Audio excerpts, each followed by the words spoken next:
got you a haircut. I did. Well, listen, I want to first start off the episode and say that we're coming off a record breaker. It's official. Oh, really? Yes. Okay. Which one was this? Miss Spivey. Okay. Nice. Record-breaking episode for us. Okay. Shout out to her and her legions of fans. Okay. Nice. So with that said, the pressure. Pressure's on.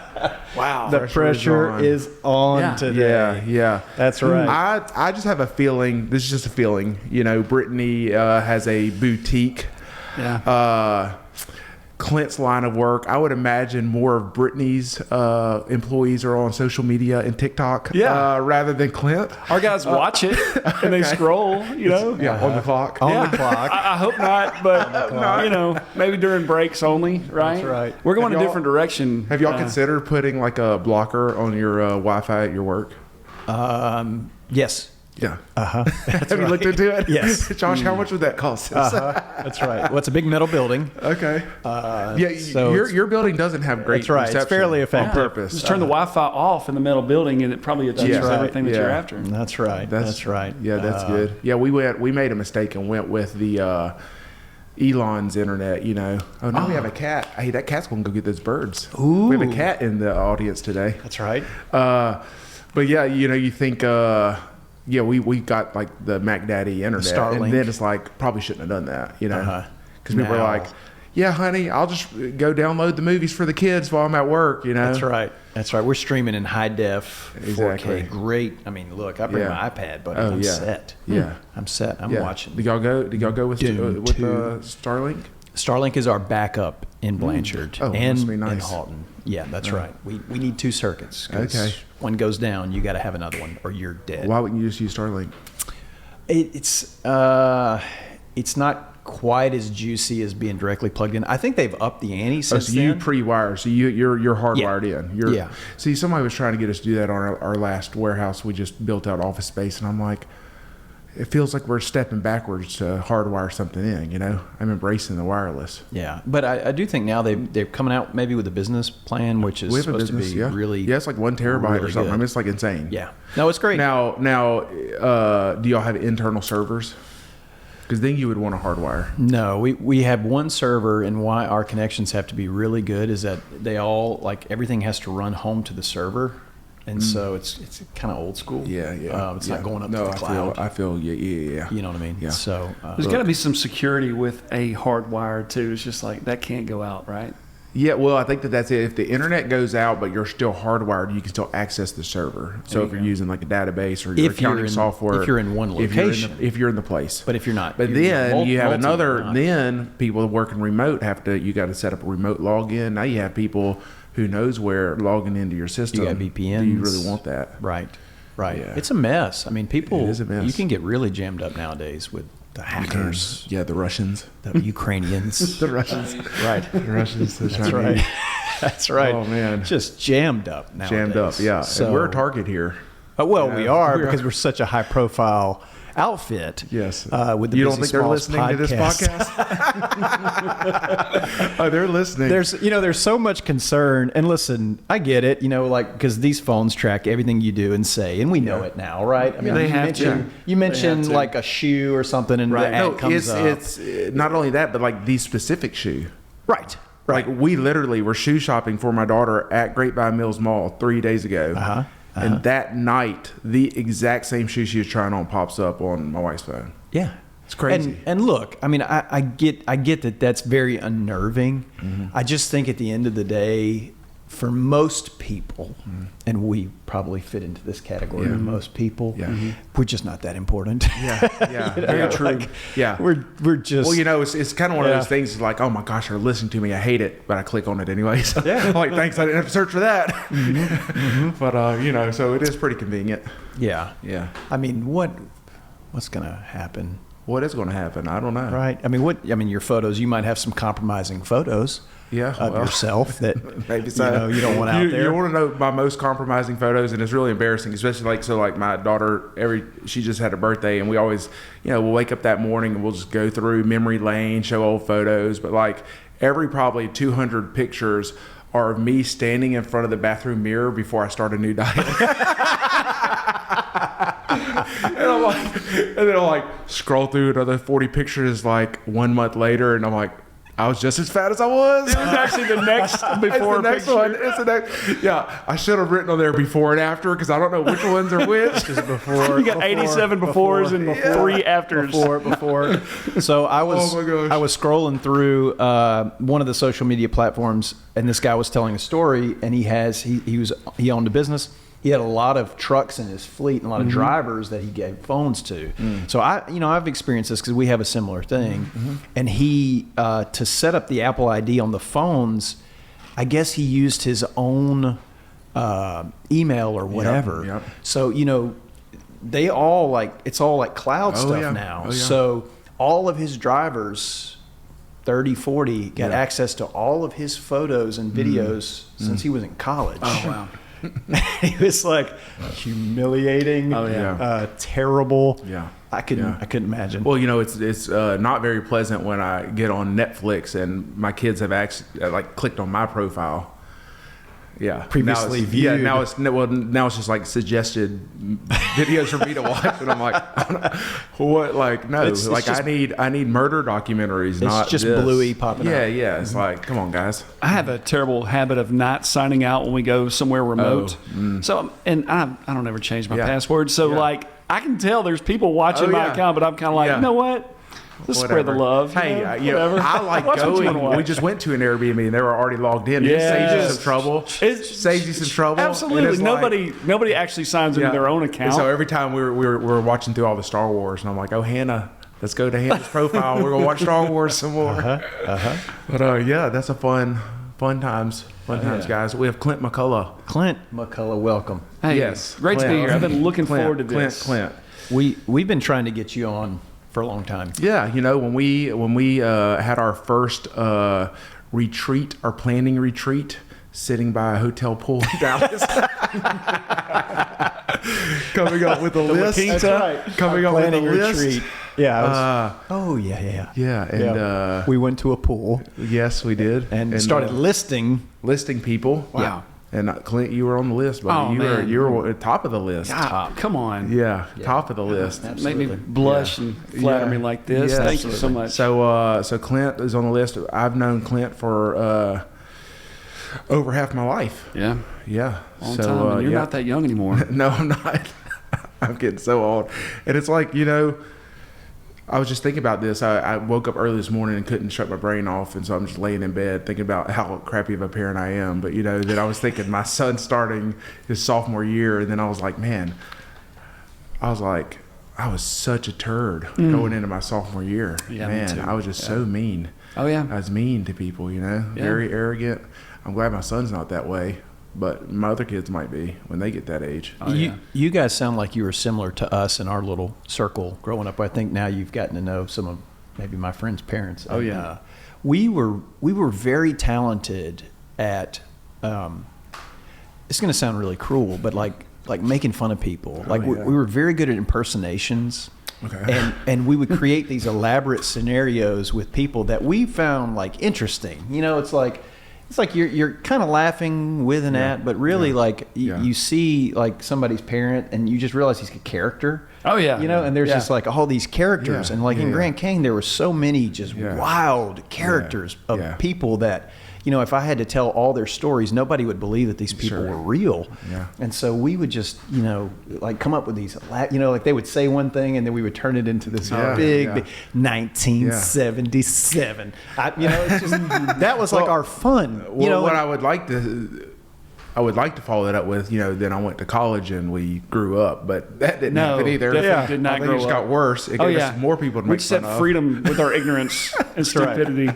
That's right. But it wasn't like typical college, we weren't causing that kind of ruckus. It was wacky Christian fun. It was a lot of wacky Christian yeah. fun. Yeah. I mean, it was, some of our greatest pastimes were, going up to the public tennis courts and running out and turning the lights off on whoever was playing. Those lights took 15 minutes to come back on. They were the old school lights, the old gym lights. That would take forever to crank back up. Yeah. Especially if they were just off. Oh, Like, yeah. It took 10 minutes to power yeah. down. Yeah. And these guys are. You better so make then- sure you have Joey or somebody a Yeah, little bit faster yeah. than you or I out there. Well, running. we did learn our lesson when we did turn it off on someone who didn't have many boundaries. They might have been from another country, and they were pretty quick on their feet. They were. They called up to Clint's Z71 and started hitting it with their tennis racket. Yeah. So at that point, I felt entitled, and I stopped, and then I realized we were absolutely the ones that instigated it, and I probably deserved it. So we did. We definitely we hit the deserved pause button and just said, you know what, let's move definitely on. Deserved it. And Yeah. so, but where did that instinct come from to just kind of be terrible, you know? But listen, I had the exact same thing, you know, of like, these people were hilarious. They were entertaining. We would do real dumb things. Yeah. Like, where does that come from? well, you know, boredom. That's part of it. Making your friend Part laugh. Part of it. Yeah. Who can be the funniest, you know? Who, Yeah. Boy, we had so much fun over there. Yeah. I never was on, probably should have been on Ritalin growing up. Probably would have helped. Oh, yeah. Saved a lot of. Without question. There's no saved- doubt. I was never diagnosed ADD. Oh, me neither. Yeah. But I 100% would yeah. have been today. Absolutely. Without a question. Yeah. And if my Yeah. mom had known that those drugs to make me relax were available, Yes. she probably would have put me on them back then. Oh, yeah. You know? For sure. Yeah. Would have saved my parents a lot of heartache, probably. For sure. Yeah. My mom has no qualms, no problem telling people that I'm the reason I don't have a younger brother or sister. Yeah. Okay. Like, she's like, I can't deal with any more of these. Yeah. Well, maybe we should have her on the podcast. Yeah. I still remember, man. I went to your house one time, and she made some shrimp pasta dish. Yep. So good. You know what? Look, she had and made- here's what I gotta. I'm a big guy. Grew up eating a lot. Sure. She didn't short us on the shrimp. She didn't get the little bitty shrimp, or maybe only put 3 in a bowl. I mean, it was. Acts A of lot of service, shrimp. man. My mom, she's an lot of acts of shrimp. service. You know, she's gonna Good pour it stuff. out for you. Good stuff. Yeah, we had a good So we steak. graduated. So we were in a house. There were my senior year, my 5th year. 5th year, senior year. I just had a bonus year. You redshirted. Just couldn't- No red masters, shirt, just a red shirt. bachelor's. I redshirted. Yeah. There were 5 of us in a house. Right. And Clint and Joey were in the closed-in garage, sharing a room. Yeah. And one of the things we really like to do is we were playing Tiger Woods golf on the Xbox, and we would start. So a lot of them would go home on the weekends. We're all seniors, a lot of them going home on the weekends. And when they would come back, we would start on Sunday night. And it would be a 4-night event. We played 4 rounds, have huge posters on the wall, keeping track of the rounds. Oh, yeah. Would culminate on the Thursday night before they would, leave to go back home for the Kinda like a weekend. League of Legends. It was pretty Like a- intense. Also Esports. explains why neither you or I got done in 4 years. Yeah. A little bit extra time. Yeah. Right. Well, nowadays you could have gotten paid for that if you guys were good enough. Hey, we were just ahead of our time. Hey, Esports. Still can. I got room in my schedule. Being on the esports team, it was a club team back then. Oh, yeah. They didn't have scholarships. That's right. Us in the rugby team. That's right. And the volleyballers that promise that they're not going to spike on us and then smoke us. Oh yeah. So we had a good time. Oh, Good yeah. time. So much Louisiana fun. Tech. Yep. Loved it over there. I'm glad I didn't go to a party school. Yeah, me Probably too. wouldn't have been good. I don't know that we would have partied though. I mean, our version of, freshman year, you get a little bit of that out of your system. I did not need more reasons not to go to class. Yeah. I would say it that way. That's right. Ruston being a pretty boring town back then, it was dry. So I mean, we didn't even have chain restaurants. Didn't have a movie theater. Nothing. We Gotta go to we had- Monroe for all that. We had no. That's part of the reason why we got into the stuff. I mean, literally, if we were absolutely bored, you just went to Walmart. Yeah. Small town, man. I loved it over there. Still do. Yeah, I do too. I hope my son goes. Mixed emotions. Yeah. My daughter goes back in a few weeks. Okay, she's going to Tech. Yep. Yeah. Every year I got to a point where in school in Mississippi where I was going to go to Tech every year. There would come a time where I was like, all right, well, next semester I'm going to Tech and see you guys later. Yeah. And I never did, but I always wonder what my life would have been like. Yeah.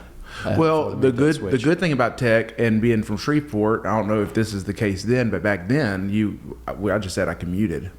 And I lived off campus. Right. So like they didn't force you. If you live within a certain distance away, miles, you had to get a meal ticket, had to live in a dorm for your Right. first 2 years. So like, I'm just commuting every day. Yep. You know.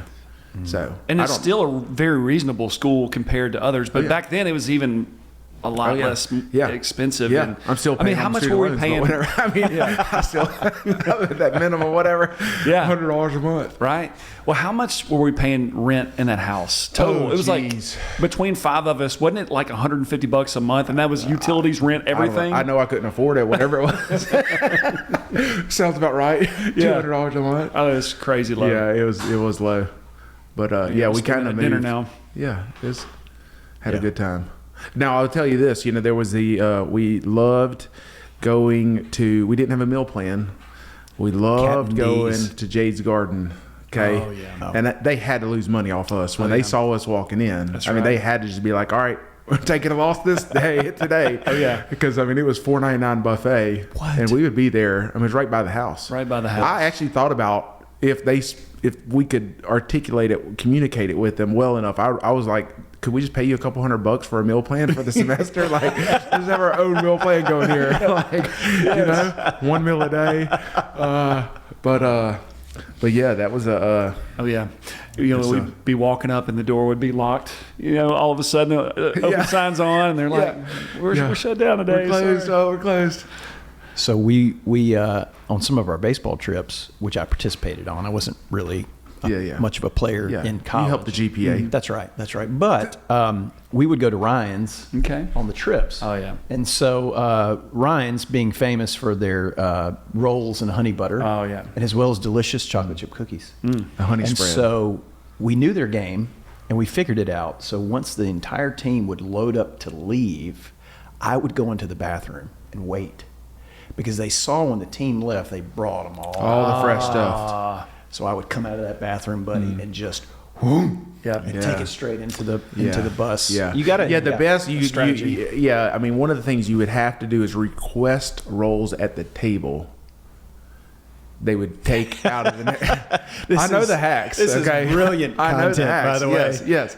You would have to say while you're going through line. I mean, there are a couple hacks. One, you're paying $7.99 for the buffet, right? You could add the sirloin steak for extra $1.99. I mean, that was tomorrow's lunch. You know what I'm saying? You're not going to touch it. You're going to be full by the time that steak comes out. But you get that to go. You can't take the buffet to go. Man. You see what I'm saying? So Yeah, then yeah, the cost absolutely. per meal goes down. Right. $10. Now it's $5 per meal. I mean, it's just simple math. But you would have to go. You'd have to look.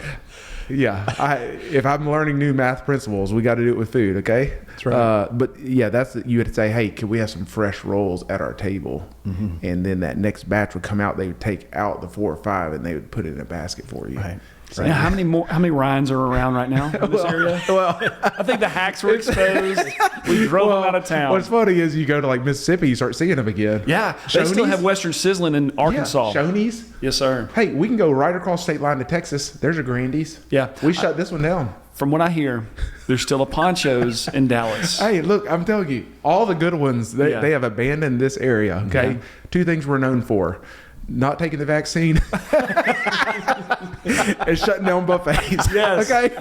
So many buffets are Okay. no longer around. Have you ever heard of a casino without a buffet? No. But there are here. Oh, No yeah. buffets They here. have to. They don't need them. I think the copy for the Greater Shreveport Bossier tourist ad campaign for next year has just been written. Yes. Okay. Yeah. Hey, Do you like wanna, these two things? you want to be the next mayor? Welcome. I think I know a platform. Hey, we joke. That probably turns some heads. Okay, right. that'd get some serious money behind it. Yeah, That's So right. it's an investment. I'm gonna donate to this campaign, but I'll get my return in crab legs. Oh man, I knew Clint coming on.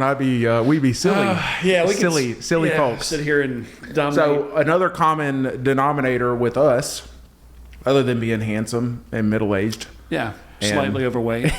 and business owners, we all have the same business coach. Correct. Aaron, who was on here, a couple months ago. Aaron Barker. Aaron Barker. Yes. Yeah. The legend. How's that going? Is that going well with y'all? Aaron's been Let's great. talk about coaching. Yeah. It's funny because we have business owners on here and we bring up coaching often, and so many business owners are like, I didn't even know that was a thing. Yeah. Yeah. Well, when you suggested him to me, I guess that was like December. Clint thought he got played. Still think I got played, but I'm waiting to be on the other side of that where he's like, all right, here's how it works. You've been a customer for a year now. Here's how you can get some of your money back. But no, it was at perfect timing. Yeah. I truly believe God sent Aaron to help me. And so it was just a random, I don't even know what started the conversation. I reached out between to us. you for something. Right. Yeah, your And then- response when I checked in, just how you're doing, your response seemed not like the normal Clint. Yeah.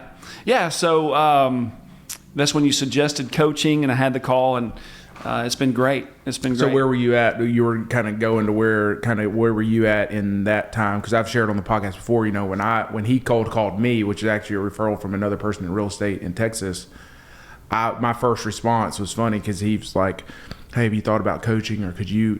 I was like, you know what? I was just thinking, and I named a team member, like one of my managers. I was just thinking this person needs a coach. You know what? I'm going to see if, and he's like, no, I'm talking about you, and of course at the time me personally at the time, I felt somewhat stuck. It was almost like there were so many things that I needed to change and improve. I was paralyzed and I wasn't taking any action. Sure. Yeah, I think I was in a similar place. One of my best friends, Brian Hope, he had a business coach all last year, and so we'd be on a hunting trip or something, and he would take a call, and so I was intrigued by that, and just diving in with Aaron, just getting that professional insight has been very, very helpful. The first time I met him was that weekend that he came in. We all went to dinner, and what I found really kind of funny is like the three of us were like, all right, so who's the worst, Aaron? Yeah. Who's the worst out of us? Yeah. And another thing I was telling you earlier about Aaron is, that's not just a service that is who he is. Oh yeah. Because even at the table that night in just a casual dinner, he kind of has a coaching session right there, and I'm like, whoa, this is. Well, it's funny. I was in the middle of a meeting, and sometimes when I'm in the middle of a meeting or on a podcast, and I don't want something to slip my mind, I go ahead and just take care of it. So I was in a staff meeting, and I had to I was teaching at my company. I had to speak at my company the next day, and I was looking for this document that kind of helped with particular adult solve problems or something that he had shared like a year before. And so I texted him and said, hey, I need help. And I accidentally sent it without finishing looking for this document. And I said, I need help. Or no, I said, no. I said, hey, I'm looking for this document. And I think it was called emergency, the document was. And I said, and then my next text was emergency. And then somebody asked me a question at the table, and I got distracted in a conversation. Well, I looked down, and I had 10 missed calls from him. He's like, I'm on my way from Cincinnati. I'm like, dude, I'm so sorry, but I appreciate you're there for me, right? Yeah. Because on our calendars we get we have a very formal kind of time set twice a month for an hour, and but he's available anytime.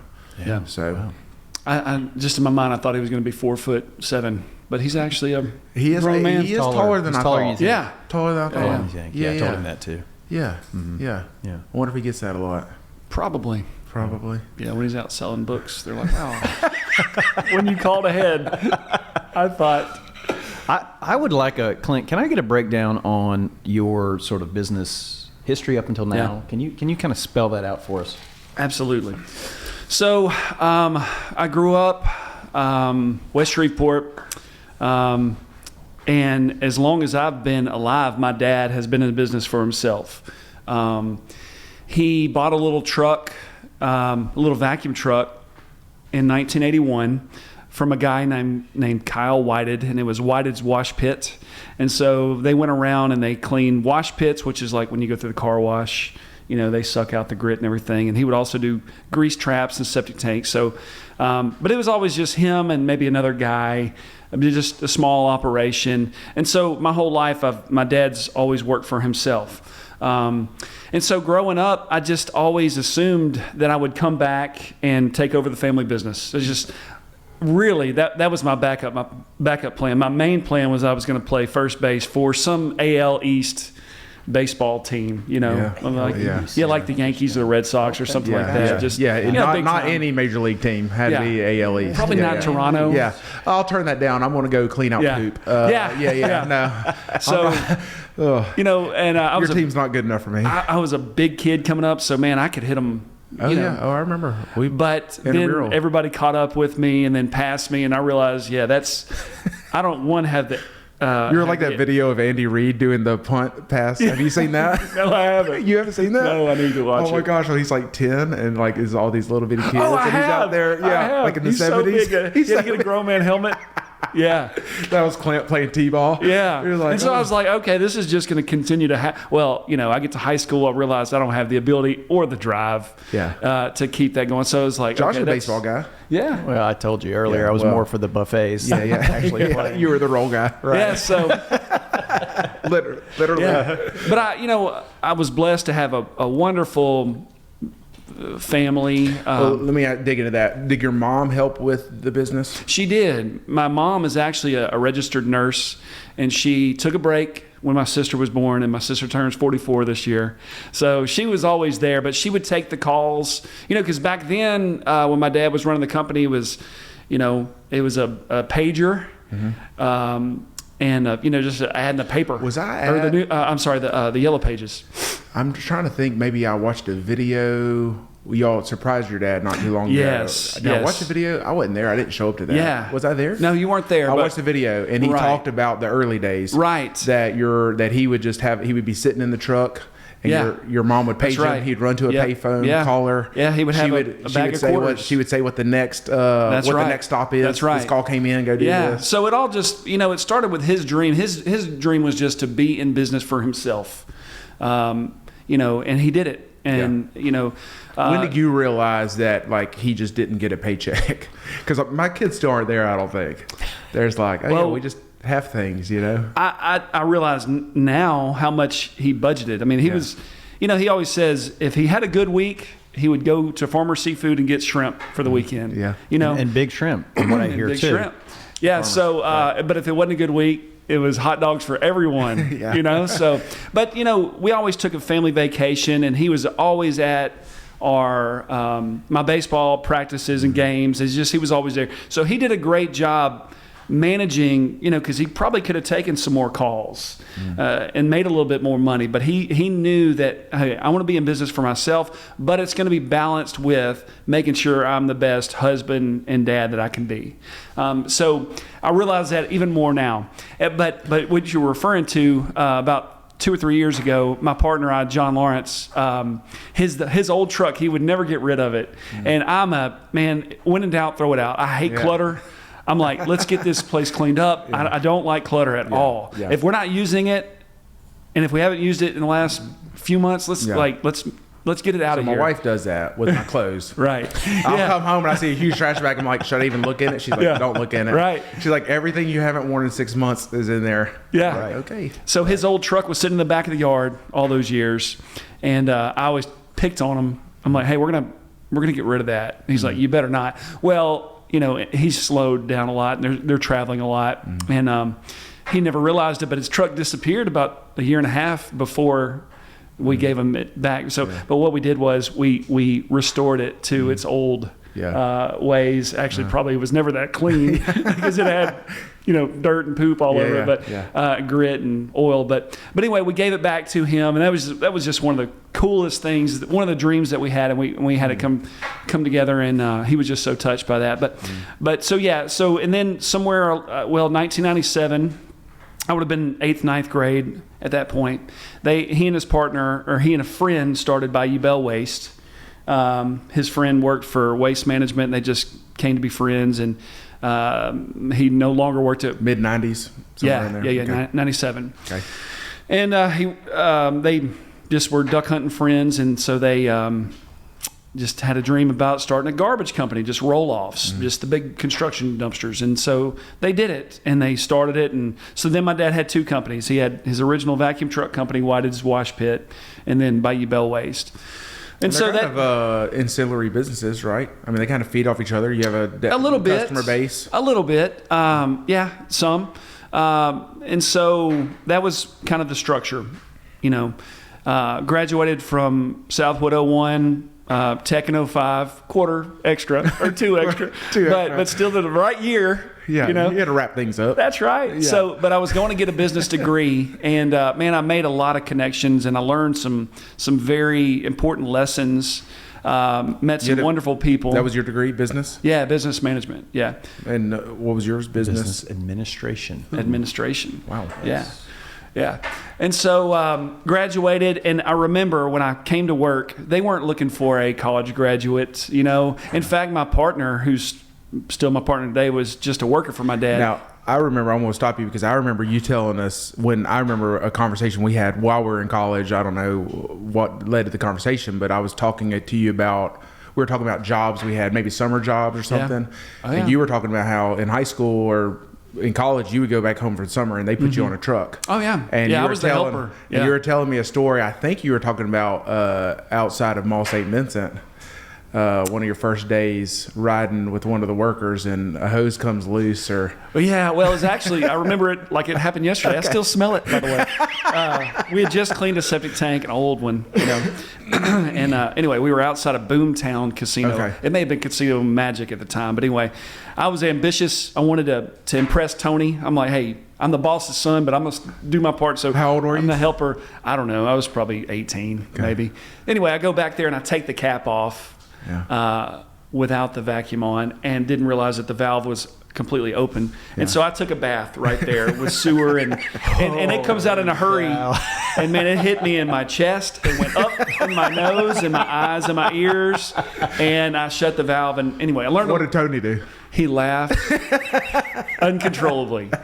And we still laugh about it today because he's still with us, okay. Which is so cool because, like I said, I tell people, I'm like, I was his helper. Yeah. And still to this day, like, you know, I respect him so much. But anyway, back to what we were getting into. Graduated. My dad, you know, when I got out of school, he was so adamant. He's like, look, if this is not for you, tell me. You know, you don't have to be here. And he would say it so much to the point to where I was like, do you not want me here? You know, do you really, you know, am I picking up something? But he was so, my diploma?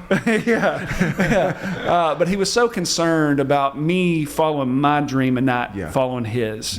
Mm-hmm.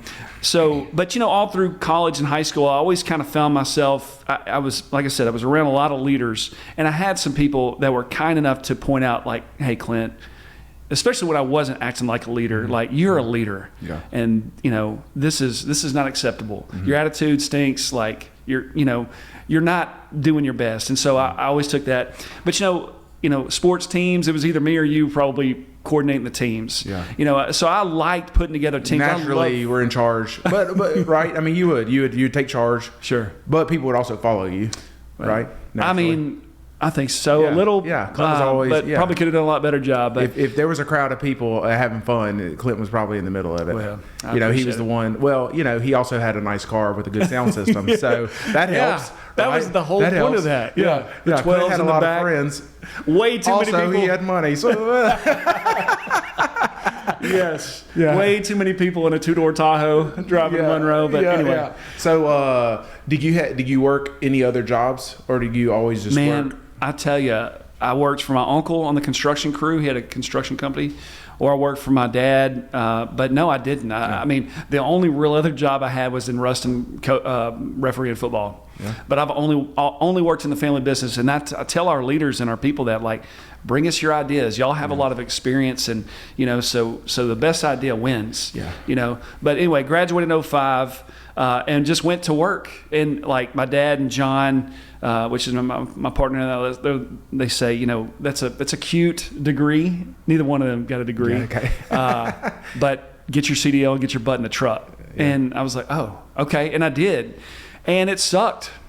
It sucked. So when you're out of college, John, who's your partner now, what was his role in the company? He was a just partner my with your dad? dad's He was lead just like man. the main guy. He had Yeah. been with your dad. Yeah, Your he came to my trusted dad him. in '94, and just my dad kind of became a father to him. Gotcha. He had recently lost his dad, and just kind of, he's from Brooklyn, New York, so a little rough around the edges.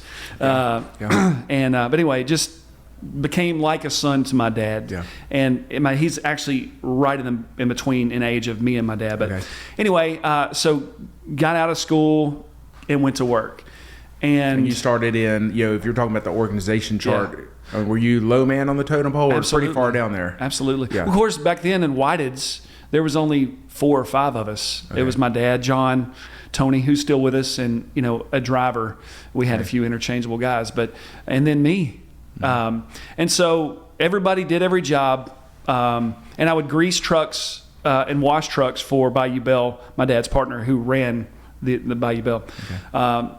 But I remember the first couple of years just really missing tech, and really because I still had a lot of friends that were still over there. So I'm hearing about the intramural baseball games and the flag football, and I'm hearing about it, and I actually mourned a little bit for about the first year. It was tough, especially because it was hot, and I did a really dirty job. Oh yeah. But what I learned, but I played a lot of softball then too. So I would work all week, play softball every night, play softball all weekend, until it got to a point it's like, man, I'm just really tired. So, but I remember my dad telling me, if you will put that competitive nature that you have for softball, which the best you're going to do there is win a T-shirt. Yeah. We won some really good big memories. Good oh memories. Yeah, great T-shirt. Yeah, but to move my career, my financial, I mean, the best you're going to do is have some bragging rights and a T-shirt. Mm-hmm. He said, if you'll put that towards business, you'll have something.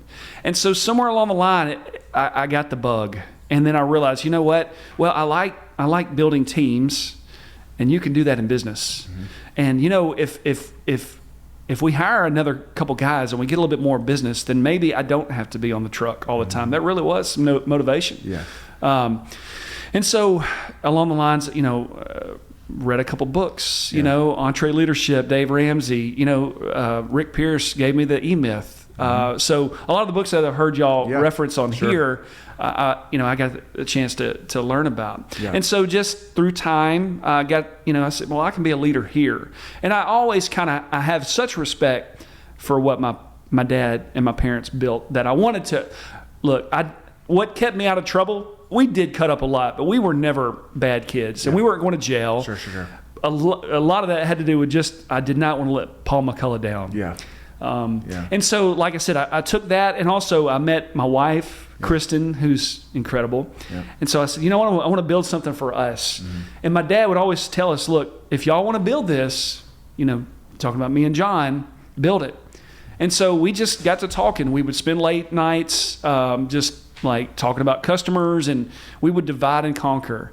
And then, like I said, I got the bug, this entrepreneurship bug, and just learned, and then in let's see, 2013, my dad's partner came to him. No, I'm sorry, 2011.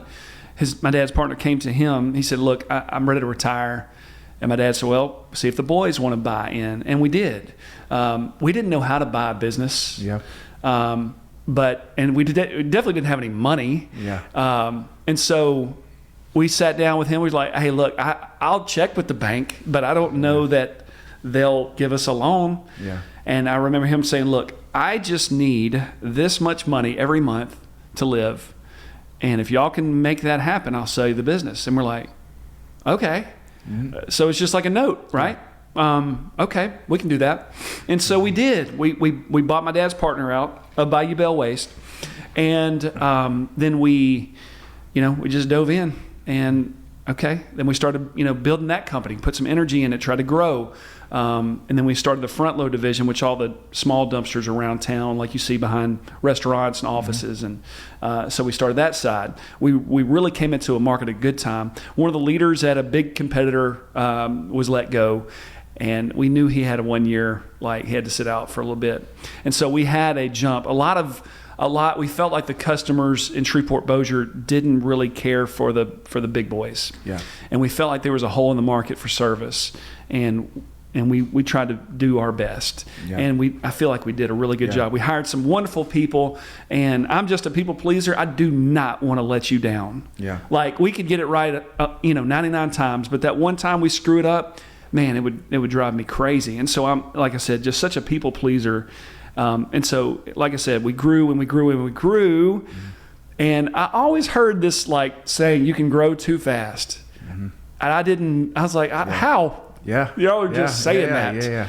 And then I did realize we could grow too fast. And so, we're putting these dumpsters out for, $150 a month, but that dumpster costs $900. And I actually remember that was the first time that might have been the first time we ever had a business interaction. Yeah. Is I needed a dumpster, one of the big boys. Yeah. And you would start hitting me up, and I'm like, why is he bothering me? And you're like, hey, that costs us money to sit there. Yeah. Like, we got to dump it. Right. To make our money, we have to go turn that thing over. Yeah.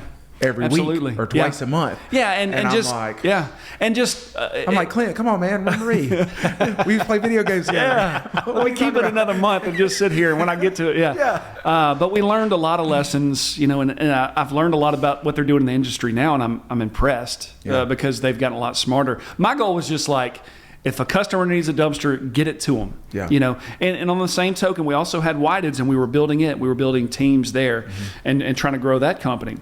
And around Lord, I get my years mixed up, but my uncle came to us. He had a little concrete saw business called Bill's Concrete.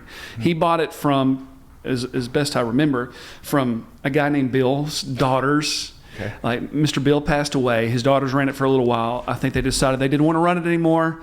Uncle Mike bought the business, so it was Bill's Concrete Cutting. Yeah. And so, like I said, Uncle Mike was ready to retire. He was ready to slow down. So he said, hey, I want to sell my concrete cutting business. Yeah. I said, okay.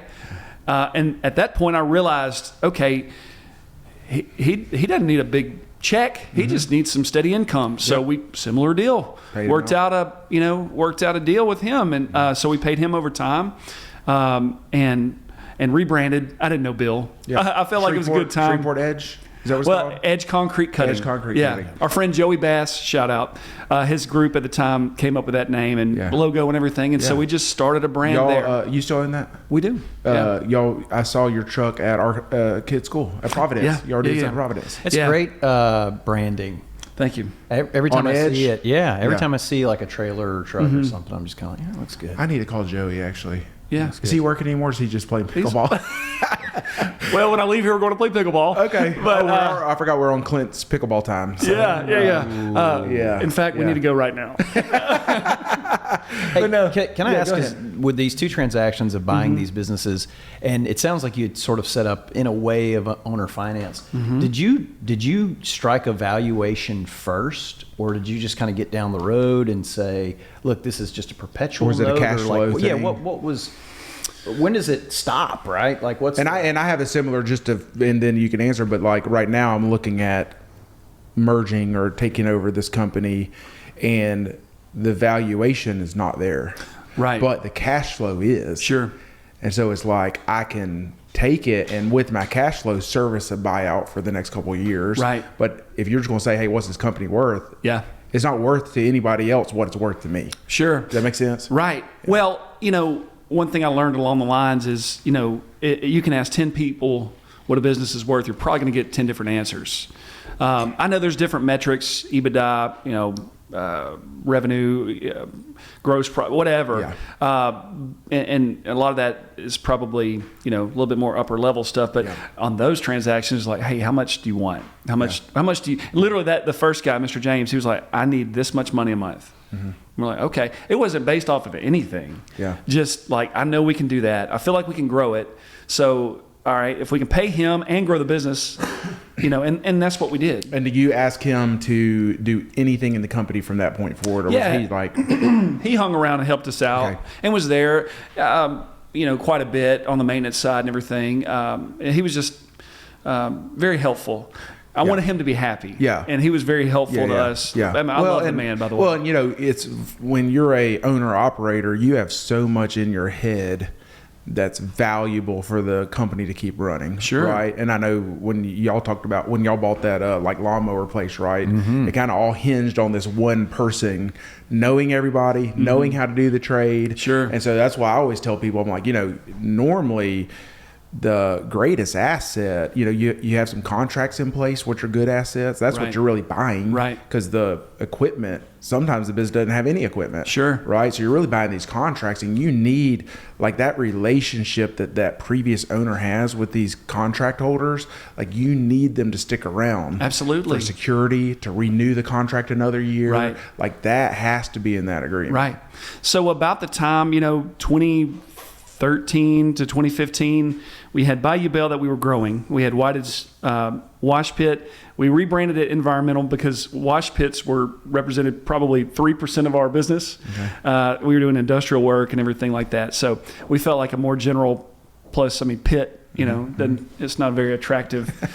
So my dad, he let go of that. His baby there. Oh yeah. So from 2005 when you start and just go running a truck to 2015, just talk about not specific, just how many people are in the organizations altogether. 2005, there was probably 7 or 8 people in Bayou Bell, 5 or 6 of us in Whitehead's, and then 2015. By that time, we branded Edge.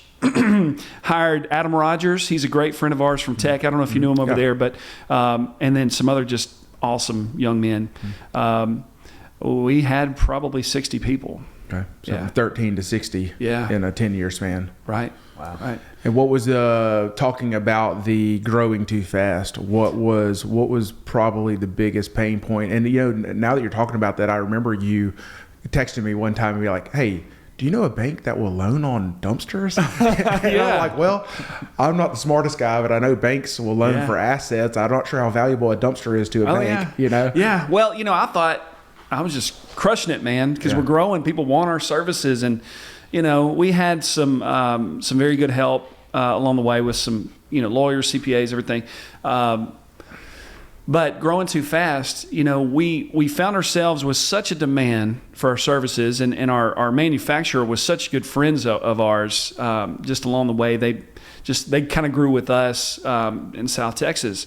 They gave us unlimited credit. So it was like, hey man, I need 4 loads of roll-offs at 30 yard at the time was $5,000 a piece. I need 80 front load dumpsters, and so before you know it, you've got a $300,000 bill out there. I've got a commitment from a local bank to remain nameless, but I say, all right, we're ready for the next draw, and I got a call. Hey, I can't do it. What are you talking about? You can't do it. Well, my higher up said I can't do it. I'm like, man, I owe these people a lot of money, and so just trying to navigate through some of that, and just feeling the stress of it. And also, again, cash flow to just pay the bills, man. Cash flow's huge. Learned some big lessons there. Oh, yeah. And getting to a point to where, okay, by this point we've moved to Stonewall. We built a really nice house. We're very active. Just my wife is again, she's incredible. Found myself one morning just complete stressed out. I feel like I'm ruining what my dad started. Because we're just under such financial stress. Little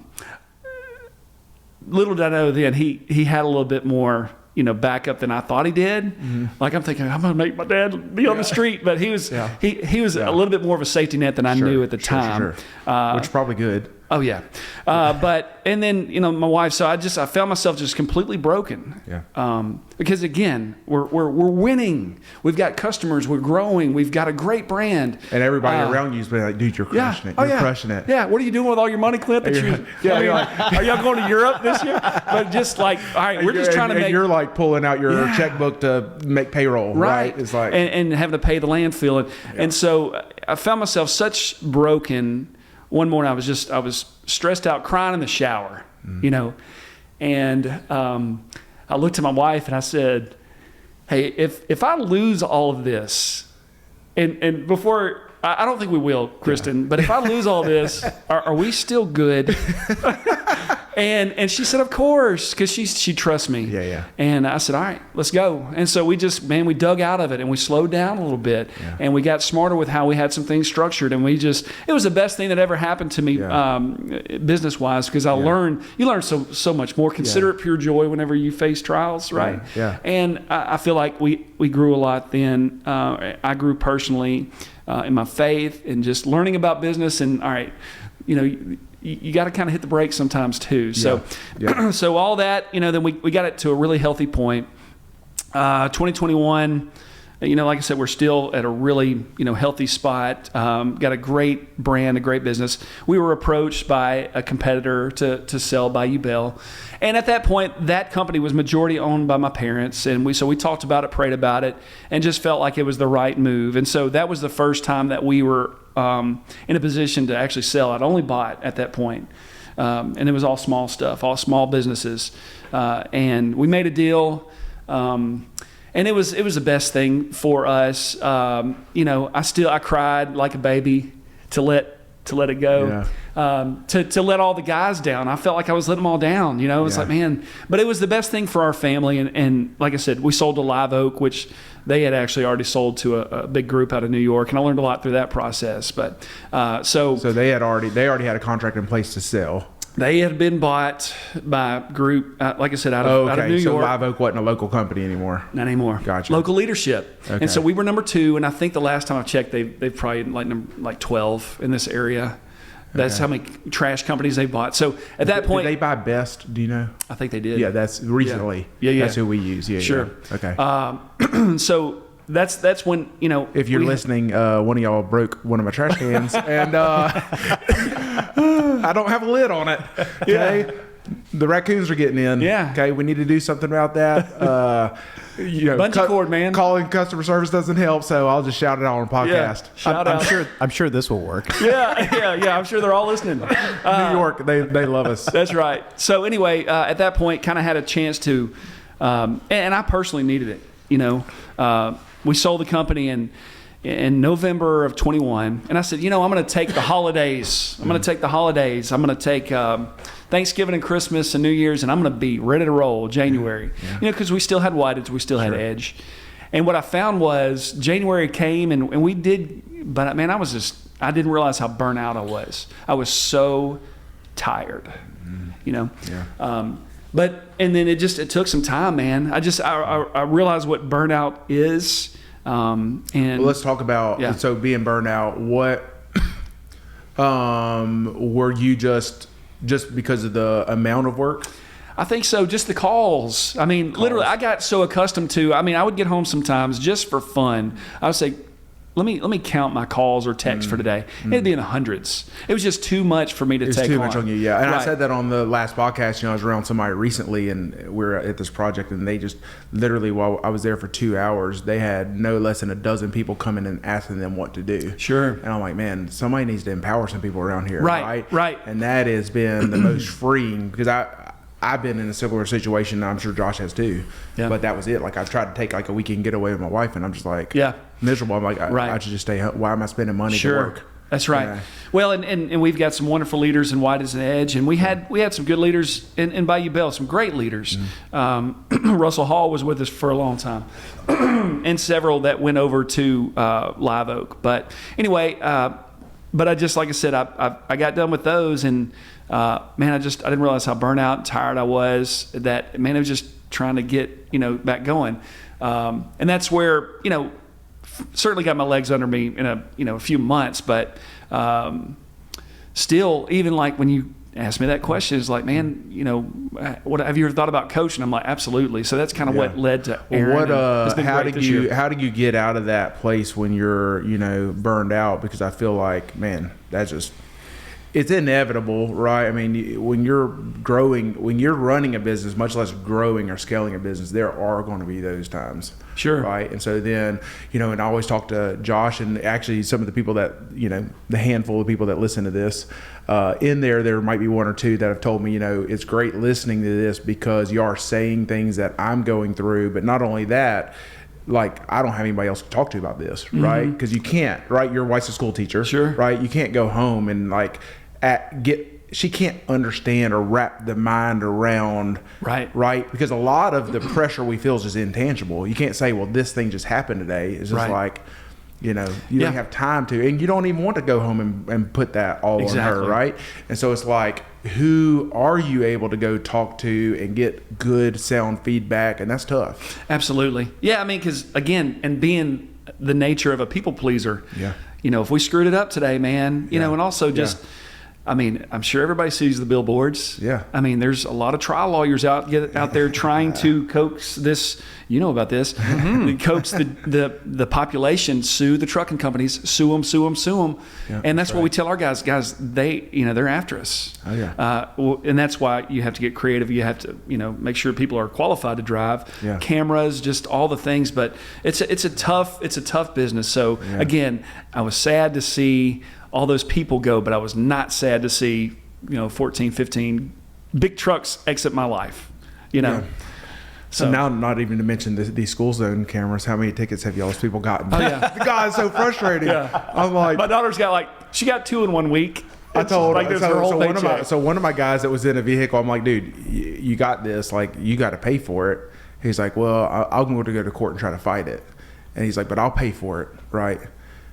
Dude puts it on the company Amex. I'm like, bro, I didn't mean physically pay for it. I mean, that's your money. You got to pay for this ticket. Oh yeah, absolutely. But they just put out like a whole bunch more. I don't know if you saw that. And school starts today, so hey. Good. Oh, we told our guys. Told my daughter this morning. I said, hey, you know about these cameras. So watch the traffic signals. So we are at we're almost at an hour, and I want to segue into another topic that's related to this, since both of you are in the room. So we're actually going to say, hey, we're going to cut this episode here. Okay. Right? Yes. We shouted out a bunch of. Look, Clint, before we go on to the next one, we like to shout out local businesses. Yeah. Okay. So, give a shout out for a local business. I tend to talk about food a lot, you know, restaurants. But what's a local business that you think does a great job, is a great ambassador, and gives a great service here in town? There's a lot of them, but the one that just comes to the forefront is, this is gonna be a competitor of yours. I'm sorry. Oh gosh, here we go. Great. My identity is not tied to my work. As soon as it was on the tip of my tongue, I was like, uh-oh. Now, Moore's AC, they're actually family. Yeah. But they are family run. Jerry and Jamie and JC and Jaden, they're all like Jay's, by the way. But they're all family, and they're all in the business. Cool. And it's so cool to see an old school setup. I mean, literally, mom and daughter in the office. Yeah. Jerry and are they based in Blanchard? They are. I just met Jerry and his wife. Yeah, they're incredible. That came in. I'm sure they're just great people. I'm sure they set up they'll give you a free HVAC. I'm sure. Whatever. Listen, they came in. Jerry and his wife came in, and they set up a little cash account with us. Okay. And they were delightful. Yeah, they do things the right way. Yeah, they're great. But so do y'all. No, so there's room for more. I'm just saying. Look, dude. I think that those days are somewhat behind me. And if I'm in an unhealthy place, if I am burned out, like that's the stuff I'll run to, is get competitive or you know. Oh, Clint said they were good. Okay. Yeah. Well, I'm with you. But I shared. If they want to sell, tell them to call me. Yeah.